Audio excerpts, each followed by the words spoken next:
அதுக்கு தான் நம்ம ஜோன்ஸ் பாடி பேசியிருக்கேன். இது டே 4 vlog. இதில் எதை பற்றி பேச போகிறோம்னா டே 3. நேற்று ஒரு முடிவு எடுத்தேன், லவ் லைஃப்க்கான முடிவு. என்னென்னா வந்துட்டு ஒன்று வந்து போட்டு அடிக்கிறேன். சொல்கிறதுக்கு எனக்கு சைனஸோ இல்லை ஈகோவோ எதுவும் கிடையாது. என்னென்னா வந்துட்டு my heart is only beating for அப்படி தான் என்னோடய ப்ராக்ரஸ் ஆரம்பித்தேன். ஏன்னா வந்துட்டு பாஸ்ட் லைஃப்பில் அவ்வளோ டிப்ரெஷனாக இருந்துச்சு. அதை பற்றி பேசினா வீடியோ 1 hour வரும். அதை நாளைக்கு சொல்கிறேன்.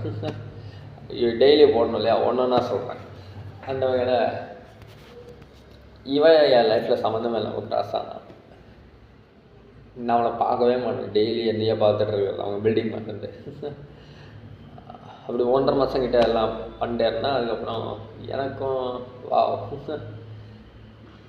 நம்மளை ஒருத்தர் நம்புறா, நம்மளை ஒருத்தர் பார்க்குறா, ஓகே. ஒரு தடவை 2 தடவை பார்க்குறது வேறு, அது சைட்டுன்னு சொல்லுவாங்க. டெய்லி பார்த்துட்டே இருந்தால் அதோட மீனிங் தான் என்ன.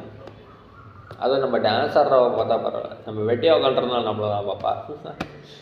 அதெல்லாம் பார்த்துட்டு தான் ஒரு மேலே ஒரு பாசிட்டிவ் அந்த கவர்ற ஒரு விஷயம். அவள் அப்படியே மேக்னெட் மாதிரி நம்மளை போட்டு இழுக்கிறது அப்படியெல்லாம் ஆகிட்டு இருந்துச்சு. அதுக்கப்புறம் நம்மகிட்ட இருந்த கேமரா உடஞ்சி போச்சுன்னு சொல்லி அவளுக்கு டான்ஸ்லாம் பிடிக்கும்னு சொல்லி வேலைக்கு சேர்ந்து அங்கே பல செல்ஃப் ரெஸ்பெக்ட் இழந்து எங்கள் மெடிசன் செல்ஸில் அவனுங்க ஃபேமிலி பிடிச்சி திட்டுறது ஏதோ செய்வானுங்க. நம்ம கார்டில் எதுவும் போட்டுக்கலாம். ஏன் தெரியுமா, நம்ம போன நோக்கம் வந்துட்டு இவளுக்கு டான்ஸை பிடிக்கும், ஃபோனை வாங்கி நம்ம டான்ஸ் ரெகுலராக எடுக்கலாம். அந்த தாட்டில் போனது. அங்கே செல்ஃப் ரெஸ்பெக்ட்லாம் இழந்து அதெல்லாம் பெருசாக எடுத்துக்காமல் கரெக்டாக 1 மாதம் வேலை செஞ்சு நடந்து தான் போவேன் சாந்தி நகருக்கு. இங்கேருந்து 8 கிலோமீட்டர் இருக்குது, பஸ்லலாம் போக மாட்டேன். அப்படியெல்லாம் செஞ்சு அந்த இடத்துல போய் சம்பாரிச்சு அந்த ஃபோனை சாம்சங் M12 நினைக்கிறேன். அதுக்கப்புறம் ஒரு விஷயத்தில் அது உடந்தது, அதை தனி வீடியோவில் சொல்கிறேன். இங்கே ப்ராக்ரஸை மட்டும் சொல்கிறேன். என்னென்னா வந்துட்டு ஆரம்பத்தில் நான் எடுத்த எல்லா முயற்சியும் உங்களுக்கு இருக்கலாம். அல்லவையில் லைஃப்பில் பெரிய திட்டம் போட்டிருக்கேன். ஒன்று, இவளுக்கு ஒரு நான்வெஜ் ஹோட்டல் மாதிரி பிஸ்னஸ் ஆரம்பிக்கணும். ஏன்னா செக்யூர் லைஃபுங்கிறது வந்துட்டு நான் பெருசாக அச்சீவ் பண்ணி தான் கொடுப்பேன்னு சொல்லிட்டு இருந்து அது நம்ம சொன்னாலும் சரி இருக்காது. அவங்களும் வந்துட்டு நீ பெருசாக அச்சீவ் பண்ணிட்டு நான் வெயிட் பண்ணுறேன்னு சொல்கிறதும் சரி இருக்காது.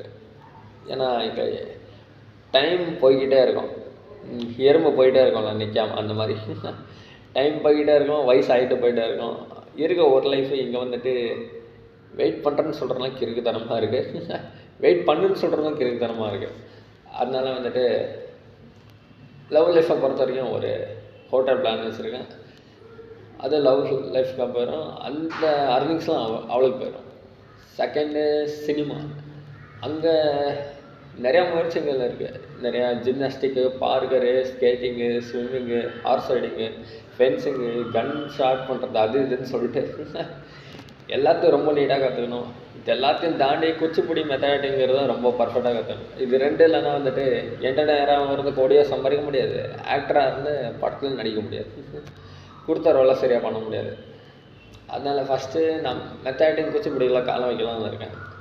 அது எந்தளவு என்னை ஒட்டுதோ அதை பொறுத்து தான் சினிமாவில் காலை வைக்கிறேன்னா ஜெயிக்கிறேன்னாங்கிறது மேட்டர்ஸ். அதை தெளிவாக நான் மீன் பண்ணிட்டேன். நான் ஜெயிட் பண்ண ப்ராமிஸ் பண்ண ஃபேக்காக வரல. ஃபேக்காக ப்ராமிஸ் பண்ணிட்டேன், லைஃப் டைமுக்கும் அது குத்திட்டே இருக்கும். அதே ஒரு தடவை மூஞ்சிகளை அடிக்கிற மாதிரி உண்மையாக சொல்கிறோன்னு வச்சுக்கோங்களேன், அந்த மூமெண்ட்டில் கஷ்டமாக இருக்கும். ஆனால் அக்செப்ட் பண்ண ஆரம்பிச்சிருவாங்க. லவ் பண்ணுற பர்சன் தான் சொல்கிறேன்.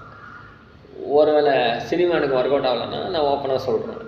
அதுக்கப்புறம் அவங்க அதை புரிஞ்சுட்டு அவங்களுக்குன்னு ஒரு டைம் இருக்கும், அந்த டைமை எடுத்துக்கிட்டு அதை புரிஞ்சுட்டு அப்புறம் அக்செப்ட் பண்ண ஆரம்பிச்சிடுவாங்க. அதனால் லவ் லைஃப்பில் ஹோட்டலும் அப்புறம் 4 பேருக்கு உதவுற லைஃப்பில் அந்த அர்னிங்ஸ்க்காக சினிமாவும் டார்கெட் வச்சுருக்கேன். லெட்ஸி என்னென்ன ஆக போகுதுன்னு தெரில. நான் என்னோட முழு எஃபர்ட்டை போட தான் போகிறேன் 3 விஷயத்துலையும்.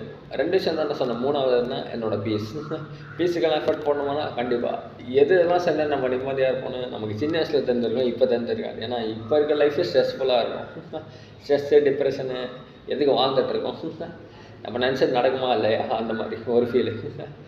அதனால் பீஸுக்கு வந்துட்டு சின்ன வயசில் மெமரிஸ்லாம் எடுத்துகிட்டு வந்து டெய்லி 1 hour 2 hours அப்படி பீஸாக பார்த்தோன்னா தட்ஸ் இட். அடுத்த வீடியோவில் பார்க்கலாம்.